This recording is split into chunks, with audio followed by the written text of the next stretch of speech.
Bom, então, dando continuidade às nossas reflexões sobre a questão dos ciclos de vida dos dados e a ciência da informação, nos cabe agora falar um pouco, tratar um pouco dessa reflexão sobre o campo informacional. Para isso, nós vamos resgatar o que já foi dito na atividade anterior, que é essa questão da distância entre origem e destino, input, output, entrada e saída dos dados, não só em dispositivos, mas em qualquer fluxo informacional. Pensando nisso, nós resgatamos também essa questão da constituição em camadas de tudo aquilo que é necessário para que esse dado seja obtido, registrado e disponibilizado. Em outras palavras, nós coletamos os dados em um primeiro momento, esses dados, depois de preparados e tratados, são armazenados, e depois eles são novamente tratados para a disponibilização, a recuperação, para que seja possível a recuperação desses dados. Tudo isso acontece com várias camadas envolvidas. Isso é importante para o que a gente vai falar em seguida, para o que a gente vai apresentar em seguida. Mas retomando essa questão das fases, dos momentos distintos em que acaba incluindo o envolvimento de esforços, competências e características próprias de cada momento, a gente pode pensar isso em termos de um ciclo, onde nós temos essas fases ocorrendo em retroalimentação, e não necessariamente, inclusive, sendo necessário que uma fase se conclua para que outra tenha início e continuidade. Na maioria das vezes, essas fases ocorrem ao mesmo tempo. Então, enquanto estamos coletando, estamos armazenando e estamos disponibilizando em um processo dinâmico e cada vez mais integrado. Pensando neste ciclo de vida dos dados, nós podemos começar também a refletir, e lembrando que isso tudo está na nossa, inclusive foi gravado já no vídeo anterior, nós podemos pensar agora que o próprio ciclo de vida dos dados ao qual nós estamos fazendo referência, ele se relaciona com outros ciclos de vida.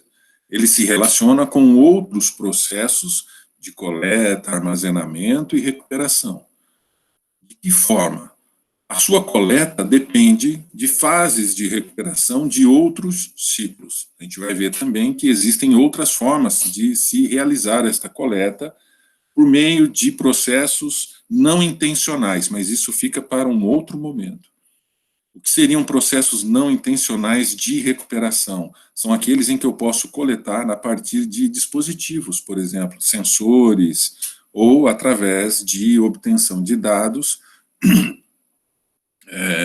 de fontes que não estão necessariamente organizadas para disponibilizar esses dados, mas esse é um assunto para um outro momento. Nesse momento, o que nós estamos pensando a partir destes ciclos pensados, estruturados e conectados entre si, por meio de troca de informações, também vamos falar sobre isso mais à frente. Então, eu tenho a constituição da minha coleta a partir das fases de recuperação de outros ciclos, bem como eu começo a disponibilizar esses dados na minha fase de recuperação para que outras fases de coleta possam fazer uso desses dados.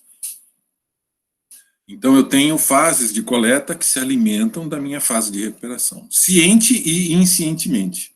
Quando a gente mostra, então, o traço contínuo e o traço pontilhado, a gente está tentando dar destaque para essa questão, inclusive, da percepção, da ciência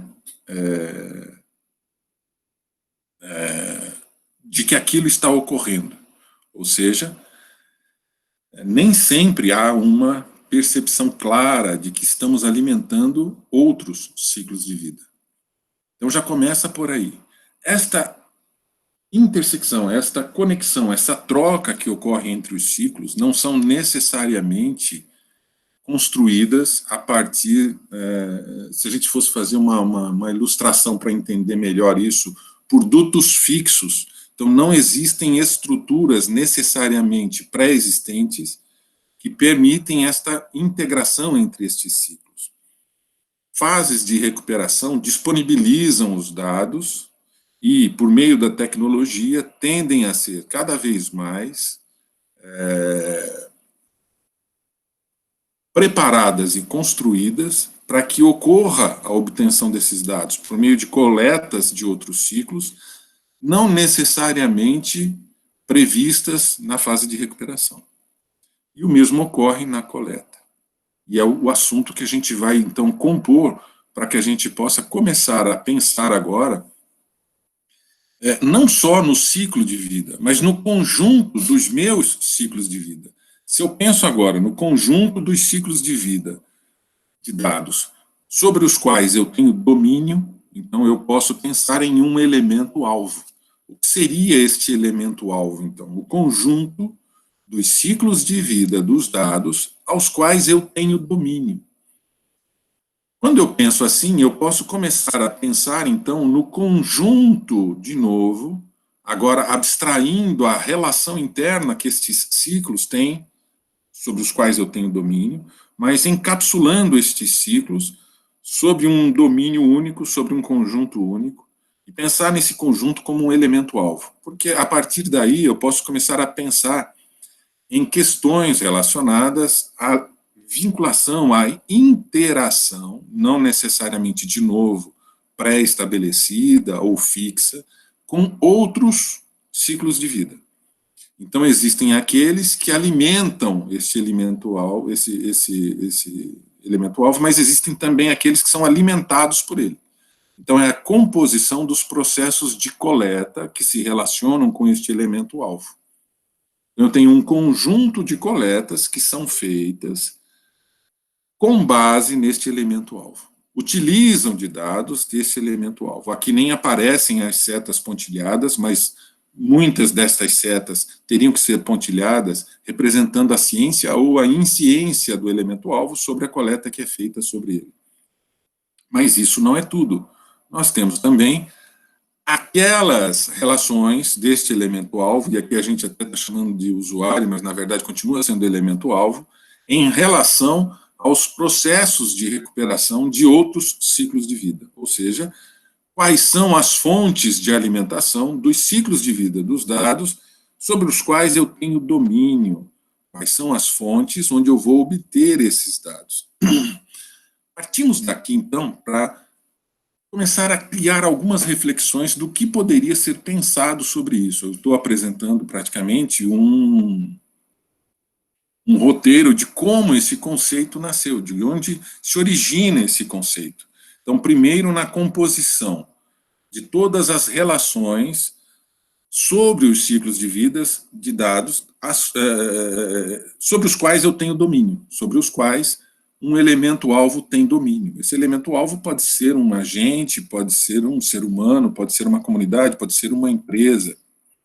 Aí começam as reflexões. Eu gosto sempre de trazer alguma citação para ajudar a gente a pensar e para explicitar o que se estava querendo dizer. Então, eu começo com esta de Michel Serres, né, em que ele fala que o real bem definido elimina a ansiedade. O virtual faz nascer e adensar. Então, eu gostaria de já deixar esse adensar aí meio que guardadinho, porque a gente vai resgatar isso.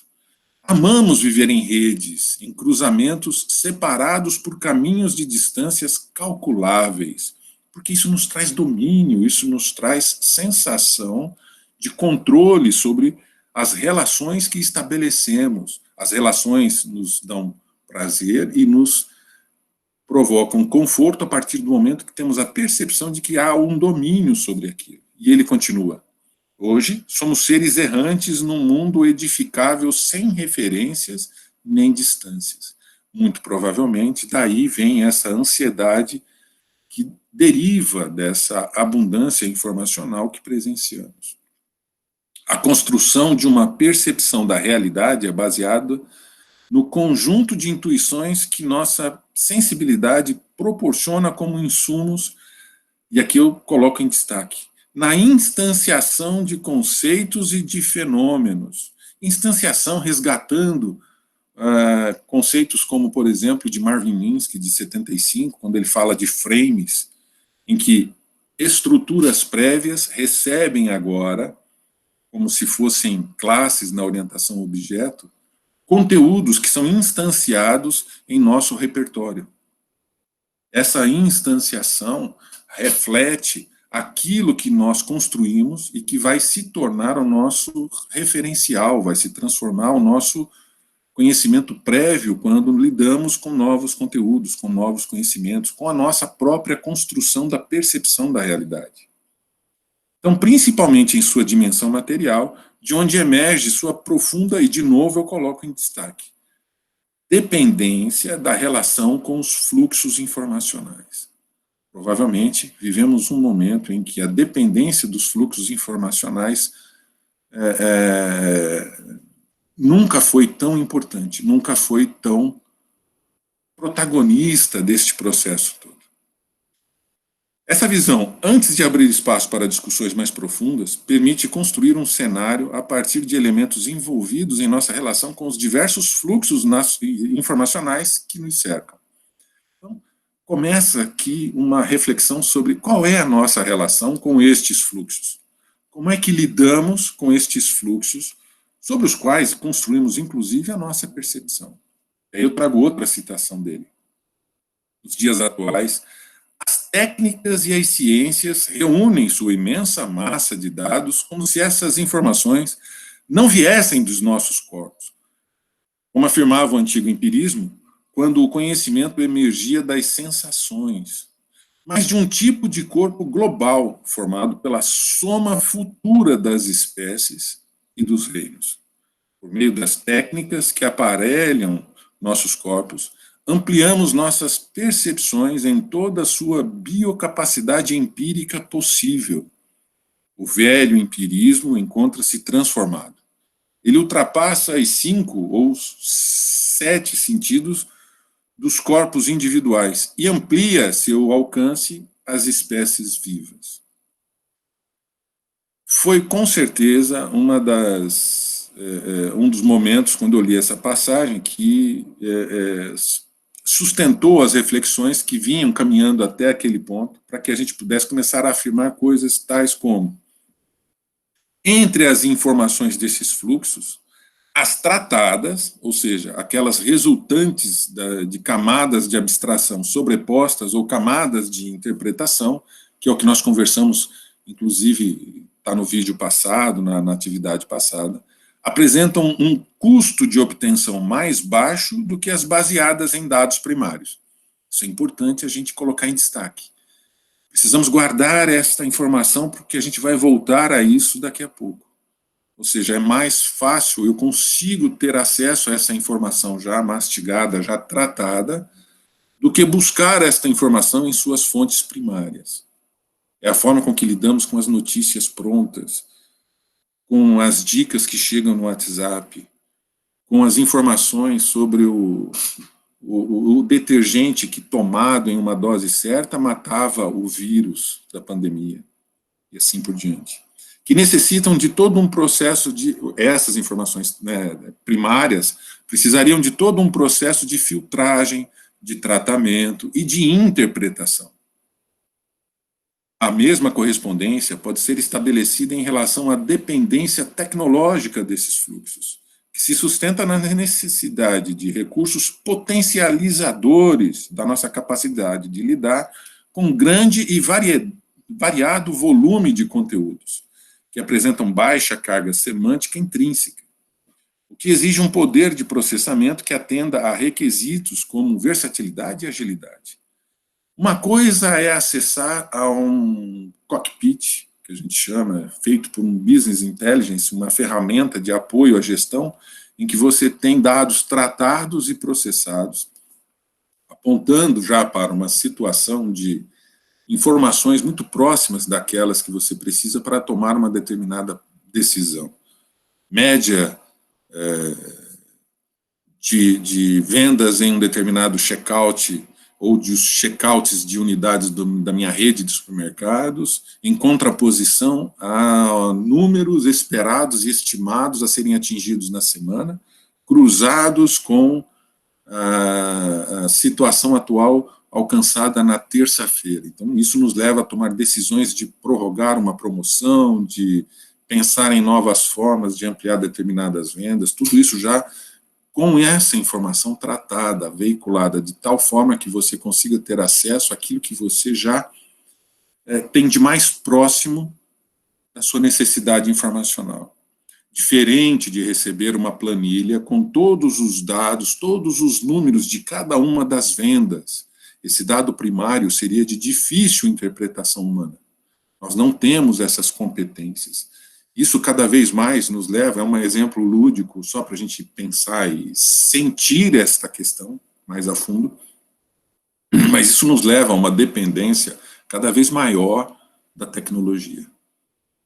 Nós simplesmente não temos competências suficientes para lidar com o volume de dados que se tem hoje.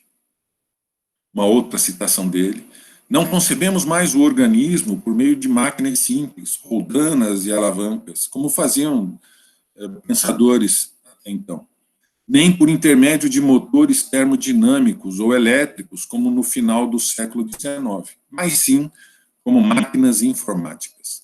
A representação da vida segue nossas capacidades técnicas. É muito interessante isso, e a gente vai resgatar isso no final da nossa fala, porque nos faz pensar na questão da ampliação do que somos. Até onde nós podemos considerar nossas capacidades? Se hoje eu sou capaz de me locomover a 100 km por hora sem nenhum esforço, é porque eu tenho um dispositivo técnico sobre o qual eu me coloco e sobre o qual eu tenho controle, ampliando a minha capacidade de locomoção. Isso é uma coisa. Agora, quando eu penso na questão de relação com a informação, com o conhecimento, a que velocidade eu consigo me deslocar? Com que volume de informações eu consigo lidar? Será que realmente esta é uma competência e capacidade minha, inerente à minha unidade enquanto ser humano, enquanto indivíduo?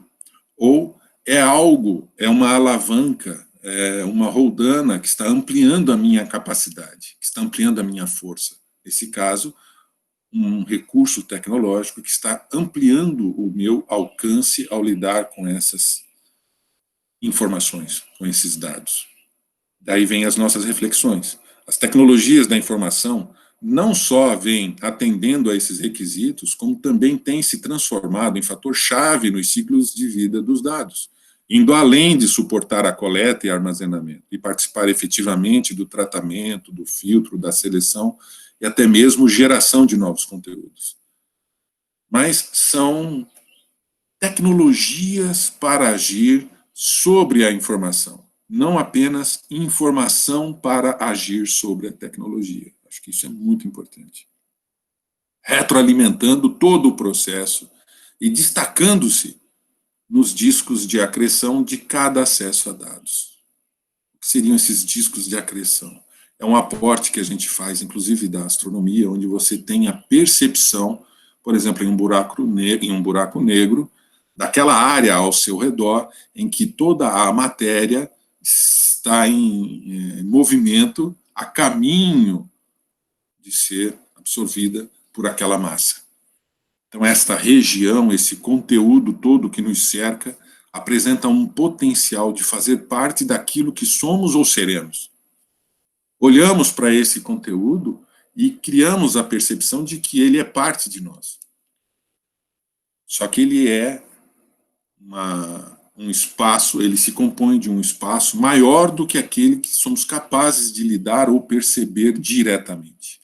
Entramos em contato com ele por meio de direcionadores, diretrizes que são também definidas, estruturadas e instanciadas pela tecnologia. Eu gostaria de destacar a importância disso. Não é só a nossa relação com o conteúdo, é a forma como lidamos com ele, como encontramos, e acaba interferindo na nossa interpretação desse conteúdo. Então, aquilo que nos define, aquilo que nos compõe como seres humanos, e inclusive nossas capacidades cognitivas, nossas reações, acabam sendo construídas com base nestas, de novo, alavancas, nessas roldanas, a tecnologia ampliando nossa força. Estou falando metaforicamente sobre a questão da nossa relação com o conhecimento, nossa relação com os dados. Nessa perspectiva, vislumbra-se o motivo da crescente presença dos ambientes digitais em nossas relações com a informação e a crescente penetrabilidade dessas tecnologias em todo o tecido social. Não há o que questionar, não há o que duvidar disso. É uma questão tão profunda que nós já assumimos como algo inevitável, como uma realidade, configurando uma conjuntura totalmente distinta em que o fator-chave de sucesso é caracterizado pelo alto potencial de acesso a recursos informacionais resultantes da migração de estrutura baseada em alta disponibilidade, antes de energia e agora de informação. Então é exatamente o que a gente vinha falando.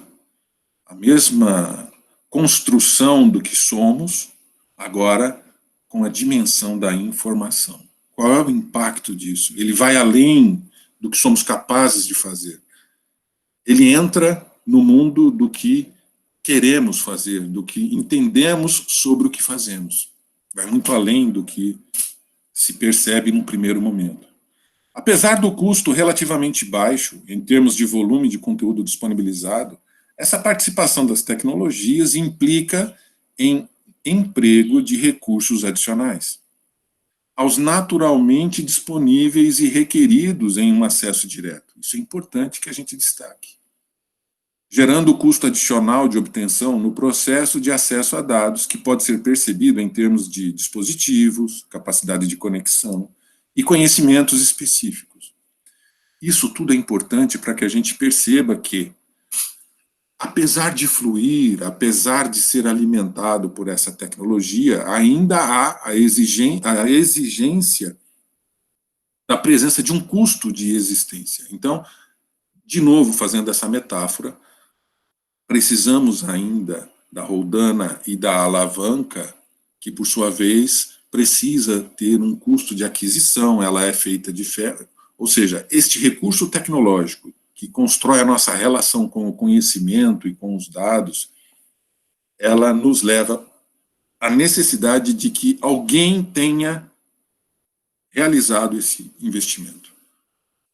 A existência, então, de a possibilidade de posse, de deter o controle, poder sobre esse recurso. E é o que continua, então, no parágrafo posterior.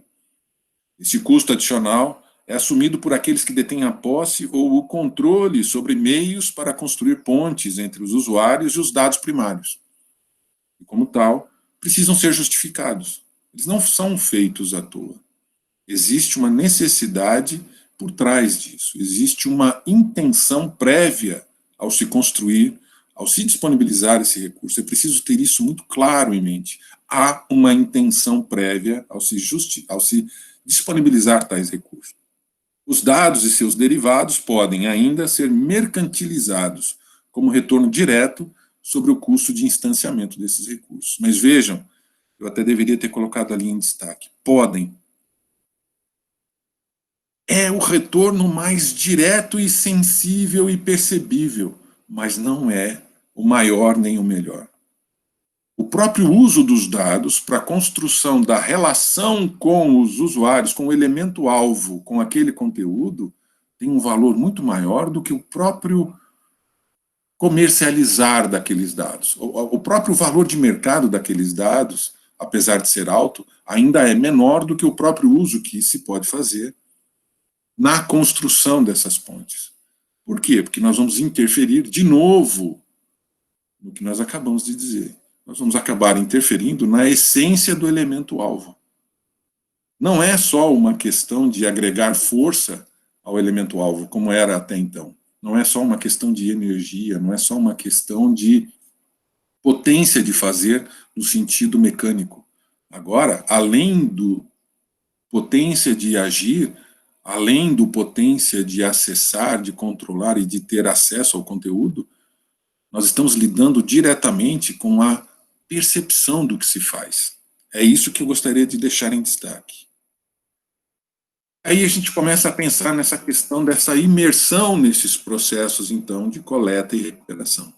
O surgimento do espaço virtual retirou do humano a capacidade de estender, como fazia em situações anteriores, a projeção de suas percepções do espaço que o cerca, tirando sua condição de ser humano, sua condição de perceber aquilo que estava em sua essência. É uma reafirmação daquilo que vínhamos falando até então.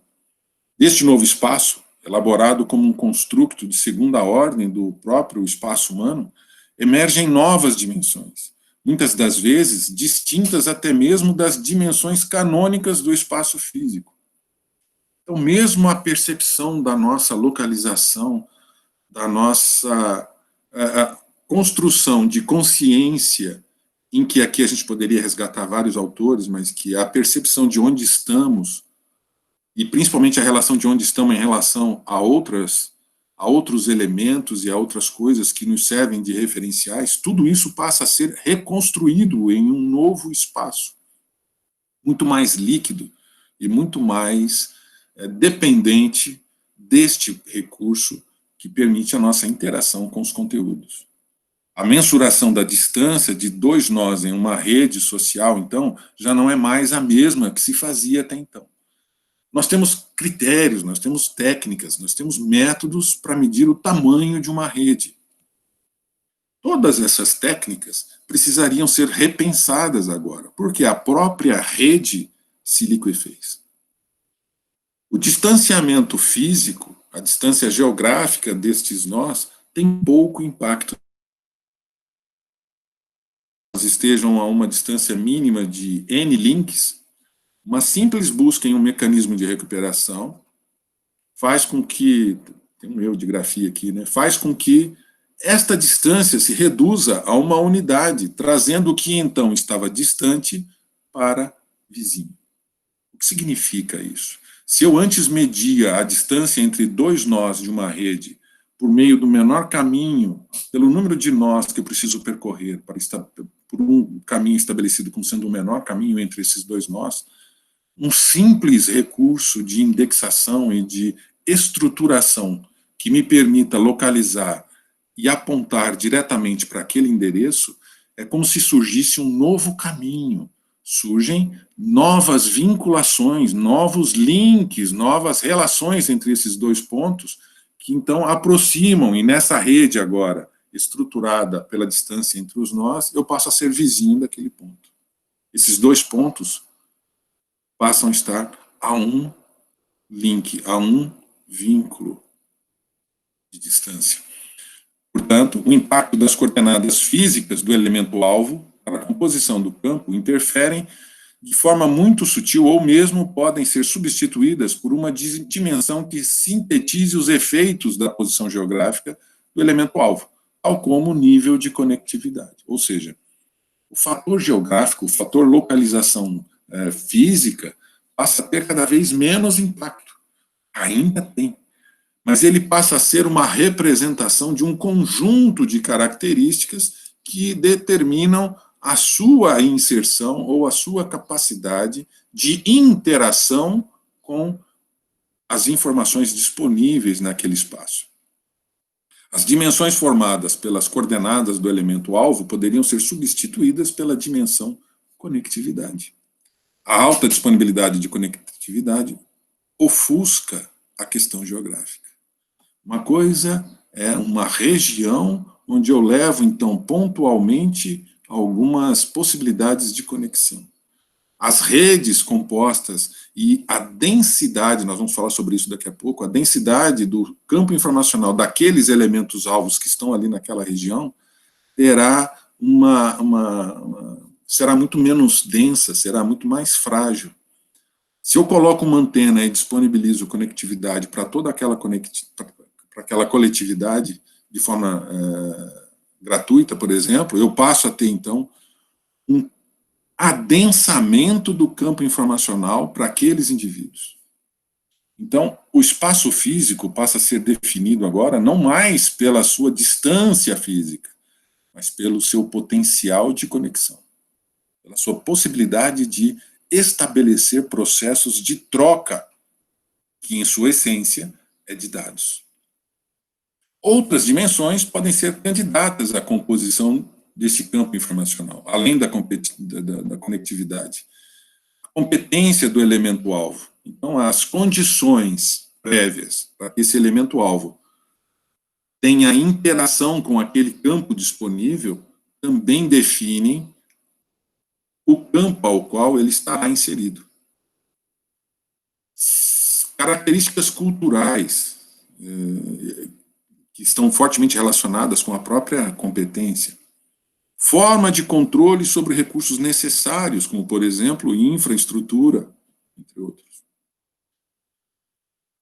Nós vamos olhar isso com mais detalhes logo mais, mas se eu pensar agora de novo nesse elemento-alvo, e pensar na composição, e nestes fluxos informacionais que potencialmente estão à sua disposição, ou estão coletando dados dele, ou estão permitindo a recuperação de dados para ele. Nós podemos pensar num sentimento, num modelo reducionista, mas que nos permite agora perceber isso até para trazer isso para algum conhecimento prévio que nós temos, como num campo magnético, em que um elemento-alvo colocado ali no centro daquele campo magnético vai sofrer maior ou menor interferência desse campo de acordo com a sua composição química, física. Então, uma esfera de metal vai ter uma reação diferente de uma esfera de madeira colocada no mesmo campo. A esfera de metal, um usuário com alto poder de conectividade, com conhecimento prévio, com características culturais que o permitem interagir com aquele campo que está à sua disposição, tem uma relação com aquele fluxo informacional distinta de uma esfera de madeira. Um elemento com baixa conectividade, com conhecimento prévio deficiente, com necessidades especiais para acessar o conteúdo, com dificuldades culturais para entender o que está à sua disposição. Não posso considerar essas duas esferas como sendo, apesar de estar próximas fisicamente, como tendo as mesmas características de campo ou de interação com aquele campo.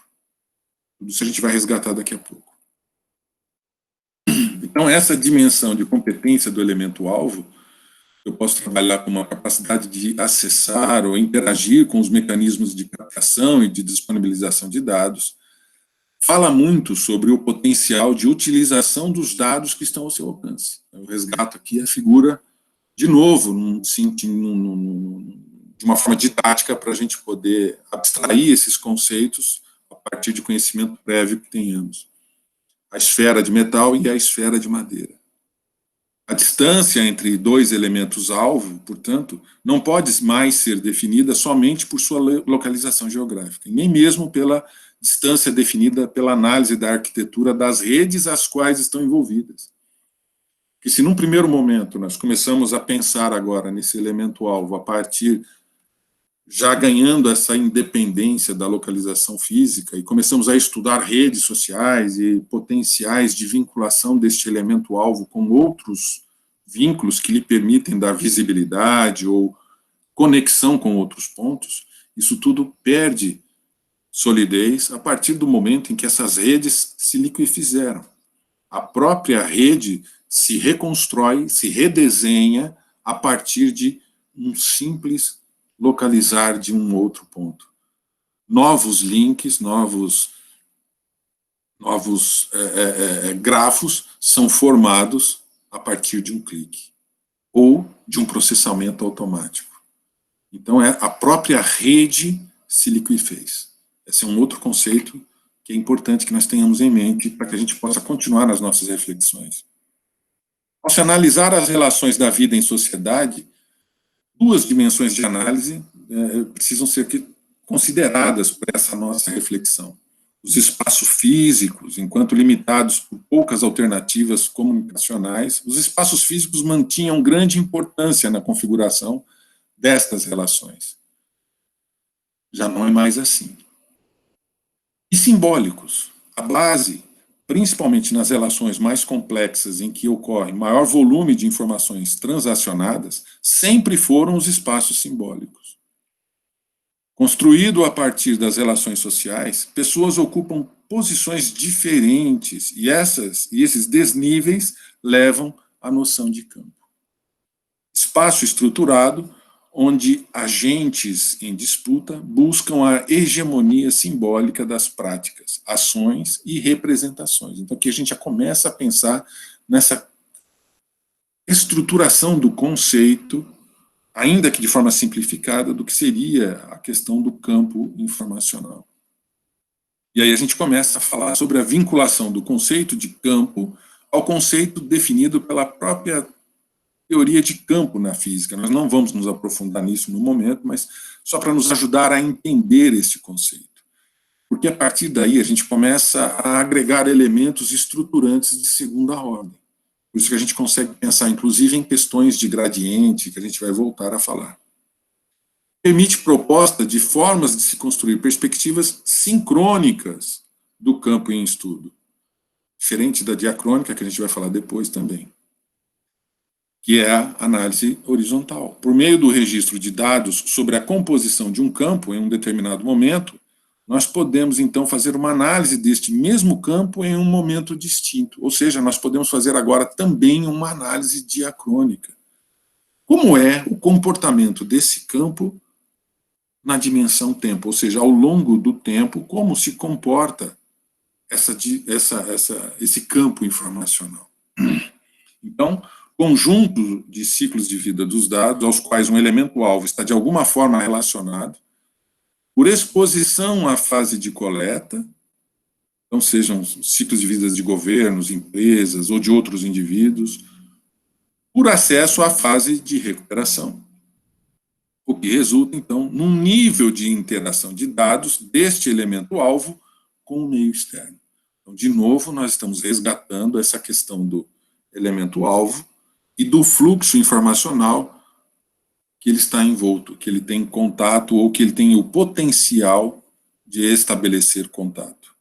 E este elemento-alvo, então, a gente pode pensá-lo como um agente que transcende características pessoais ou institucionais, englobando as várias categorias daquele que estiver sendo analisado enquanto alvo da coleta ou interagindo com a fase de recuperação de ciclos de vidas dos dados ao seu alcance. O que estamos fazendo aqui é ampliando a possibilidade de pensar neste campo além do próprio indivíduo, da própria empresa, do próprio governo. Pensar também como um agente. Um sistema poderia ser pensado em sua relação com o campo informacional. O que nos leva, então, a uma identificação de pelo menos duas dimensões. Aquela em que os dados saem do elemento-alvo, ou seja, eles saem, eu não gosto desse termo sai, porque dá a impressão que deixa de estar nele. Quando a gente fala em informação, a gente precisa ter em mente que quando você compartilha, quando você fornece informações, você não deixa de ter essas informações, você multiplica a informação. O processo de interação entre os ciclos de vida dos dados, ele multiplica a informação, uma vez que a informação passa a estar presente agora nos dois ambientes, nos dois pontos. Então, a composição dos processos de coleta, ou seja, a relação do elemento-alvo com as fases de coleta ao seu redor. Eu tenho, então, um conjunto de fluxos que fluem de um elemento-alvo, é o output. E tenho um conjunto dos fluxos que fluem para o elemento-alvo. É o input, é a possibilidade de contato com as fases de recuperação de outros ciclos de vida dos dados. Esta interação, então, quando a gente pensa na questão das dimensões, esta interação é denominada nesse estudo como parte do campo informacional a qual o elemento-alvo está submetido e que responde pelos dados partir de duas dimensões. Então, a gente tem a dimensão de output, quer dizer, do elemento-alvo para os ciclos, e identifica o volume e variedade dos dados coletados a partir dele, com ou sem o seu consentimento, com ou sem a sua ciência. Isso é muito importante, também a gente vai resgatar isso. E, de um outro lado, a possibilidade de obtenção de dados, que é o conjunto dos processos de coleta sobre o qual o elemento-alvo detém, de alguma forma, o controle. Então, controle na obtenção desses dados. Então, ele resulta de fases de recuperação de outros CVDs, externos ao elemento-alvo.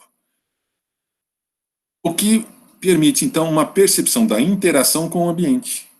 Eu posso estar fazendo isso diretamente, então, de dispositivos que obtêm conteúdos do mundo real, por interação ou capacidade de sensibilização. Então, eu tenho o potencial de fornecer conteúdos, então são os dados que são obtidos a partir do elemento-alvo e os dados, os conteúdos que são disponibilizados para o elemento-alvo. O volume de dados transacionados em todos os CVDs identificados durante um determinado período de tempo. Então, o que é isso? Uma possibilidade de mensuração. Será que quando eu falo em densidade desse campo, será que existe alguma possibilidade? A gente pode propor algumas potenciais mensurações. O resultado poderia ser calculado em bits tempo. Nós poderíamos propor uma fórmula em que nós mensurássemos quantos bits fluem dentro deste campo. A quantidade de dados que fluíram ou que, em potencial, poderiam ter fluído nos ciclos identificados. Então, o primeiro é identificar a quais ciclos aquele elemento-alvo está sujeito. E, a partir de então, propiciar uma possível mensuração que me permitisse, então, perceber qual é a densidade desse campo informacional. E daí a gente pode, então, começar a pensar já em novos cenários, inclusive. Ao analisar essas dimensões, percebe-se a concepção de novos espaços que não estão baseados nas antigas bases físicas, tirando da zona de conforto e retirando a possibilidade de correlação direta entre os espaços geográficos e os novos ambientes virtuais. É uma nova realidade, é um novo mundo, que passam a requisitar uma nova percepção de construção de espaços multidimensionais. Se até então nós tínhamos a limitação do tridimensional, a partir de agora, o número de dimensões que nós estaremos expostos é incalculável, é impossível ainda de ser previsto. E com limitações e características ainda por serem mapeadas. É um terreno ainda totalmente novo. Possibilidade de percepção direta da assimetria do elemento-alvo no campo informacional por meio do nível de desequilíbrio entre as duas dimensões. Então, é preciso ter muito cuidado quando se fala nisso, porque nem todos têm acesso a todos os dados. E pior, nem todos têm acesso aos dados que realmente deveriam ter. Então, existe uma assimetria, e isso pode ser percebido, inclusive, quando comparamos a densidade da dimensão input e a dimensão output. Na maioria das vezes, nós estamos disponibilizando um volume de dados muito maior do que aquele a qual temos acesso. Nós somos fornecedores de dados, nós somos fornecedores de informações para este novo cenário que nós estamos desenhando, construindo um desequilíbrio entre os demais elementos da sociedade que faz parte.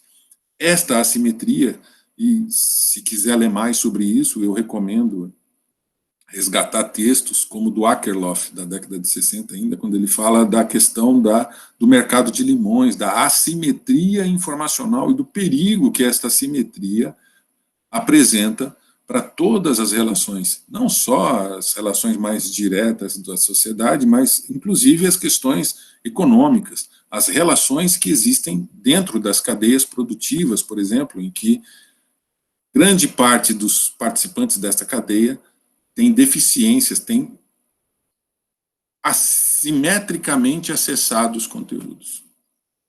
Esse desequilíbrio pode ser favorável, como no caso dos que possuem maior densidade na dimensão input do que na output, o que lhe proporciona vantagem competitiva. Então, um distribuidor tem muito mais acesso a dados do que o próprio produtor. Vamos pensar num ponto específico de uma cadeia para a gente poder perceber isso.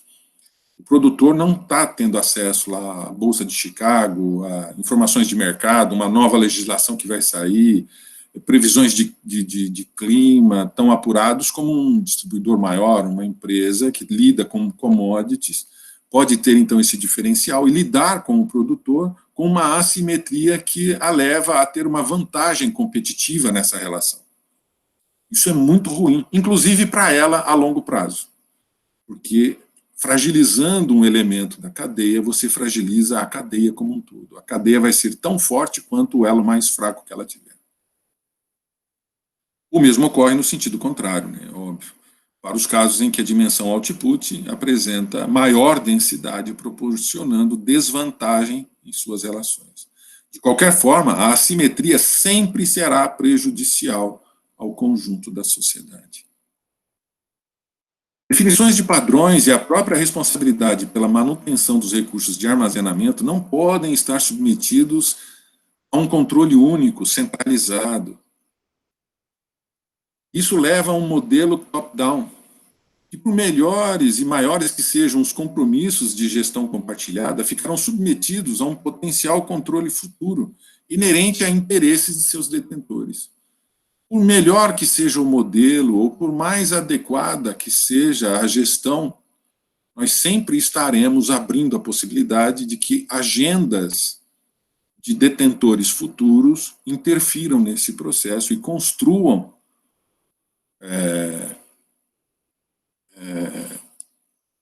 resultados que estejam mais adequados à sua agenda, aos seus interesses, do que ao próprio resultado necessário para o coletivo.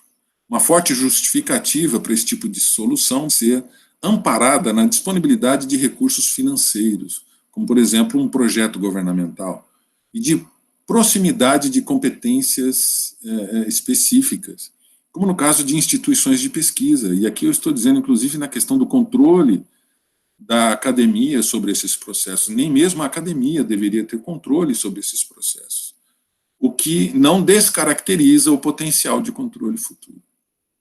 Tudo isso, então, deveria sair de uma abertura para modelos que permitissem a interoperabilidade de características, que, mesmo específicas a determinadas necessidades, possam ser integradas e replicadas de forma descentralizada. Essa é a questão que trouxe tanta relevância para processos como, por exemplo, o que sustenta o Bitcoin. Quando você fala de blockchain, quando você fala de tecnologias que podem ser implementadas, mesmo sem o controle de um organismo central, você dá força a ele, porque você faz um processo bottom-up em que o coletivo é que propõe. É o coletivo que sustenta a estruturação do modelo. A própria adoção disseminada pela comunidade científica pode ser facilitada em modelos descentralizados. Como mensurar? Então, algumas questões que começam a surgir, né? Como mensurar o impacto de uma determinada dimensão no resultante desse espaço vetorial sobre o elemento-alvo? Então, são questões ainda por trabalhar. Existe interdependência entre os diversos fatores e dimensões? Será que essas dimensões são dependentes? Quando eu penso, então, nos vetores que determinam a composição desse campo informacional em um determinado elemento-alvo? É possível estabelecer um valor de gradiente dentro desse campo? Ou seja, quando eu movimento esse elemento-alvo dentro dessas dimensões, qual é o impacto dessa movimentação? Então, se eu desloco um elemento-alvo para um ponto em que ele tem maior competências informacionais, tecnológicas, qual é o impacto desse movimento na sua aderência, na sua relação com o campo informacional? Ou seja, qual é o campo resultante desse movimento? É o que a gente chama de gradiente. Essas questões podem ser estudadas por meio de mapeamento e monitoramento de elementos-alvo durante determinado período e com controle sobre as dimensões envolvidas no estudo, utilizando-se o volume de dados transacionados. Aqui é uma simplificação, uma proposta, mas que eu pretendo, inclusive, implementar em alguns estudos daqui para frente. A ideia de que nós podemos controlar determinados elementos e começar a pensar nos impactos da variação desses elementos na composição dos campos informacionais. Sistemas políticos e interesses de grandes corporações, mesmo que indiretamente, geram dificuldades para o acesso efetivo de dados para a definição clara de relações. Então, trouxemos alguns exemplos de problemas dessa dificuldade de relação entre essas questões, como, por exemplo, o uso de combustíveis fósseis e a mudança climática. Negacionistas amparam suas posições em bases de dados reais e tratadas estatisticamente de forma correta. Mas a construção, a forma com que nós apresentamos esses resultados pode gerar interpretações de acordo com aquilo que desejamos. Eu sempre gosto de brincar com essa afirmação da estatística, né? Não há nada que um número não confesse sobre tortura. Controle de armas e índices de violência, promessas eleitorais e resultados de gestões públicas, aquilo que se prometeu e aquilo que se fez. E eu deixei um exemplo no texto, que é o consumo de tabaco e o impacto na saúde. Durante muito tempo, defendia-se o uso do tabaco, inclusive, como algo benéfico à saúde. Foram grandes as conquistas, mas não sem um custo muito alto. Muitas pessoas se prejudicaram e tiveram que pagar um alto preço para tentar estabelecer uma relação mais clara entre os reais dados, entre os reais impactos do uso de um produto como o tabaco, por exemplo. Não sem pagar um preço muito alto. O impacto das tecnologias digitais no acesso a dados não só aceleram e retroalimentam a concentração de poder e o desequilíbrio entre os diversos atores que o compõem, como, por outro lado, propiciam a abertura de canais de acesso a dados sobre o processo em si, criando condições para que pesquisas possam buscar sustentação que vão além do escopo do mero uso para reflexões e inferências nessa temática. Ou seja, a solução pode vir da própria tecnologia. E é aqui que eu vejo uma grande oportunidade para a ciência da informação, dialogando com a ciência da computação, dialogando com a matemática, dialogando com a administração, dialogando com outras áreas, para que ela possa propor estudos, para que ela possa protagonizar um olhar agora mais holístico, um olhar amplo sobre todas essas questões, para que isso possa ser levado para a sociedade. A sociedade dificilmente vai ficar ilesa de muitos dos impactos dessa adoção tão profunda da tecnologia. Mas nós podemos minimizar esta assimetria, nós podemos minimizar esta assimetria entre as dimensões input e output, por meio, pelo menos, da consciência do que está acontecendo.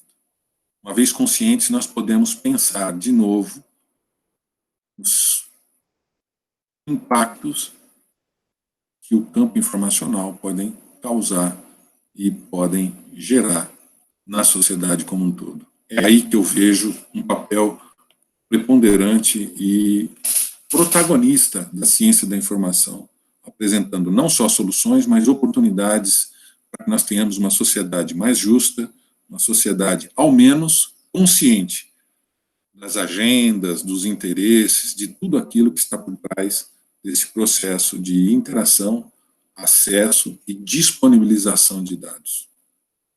Eu vou ficar por aqui na gravação e vou abrir para discussões para que a gente possa ter liberdade de debate. Eu vou disponibilizar esse vídeo no YouTube, assim eu conto com comentários e dúvidas e contribuições de todo mundo. Obrigado.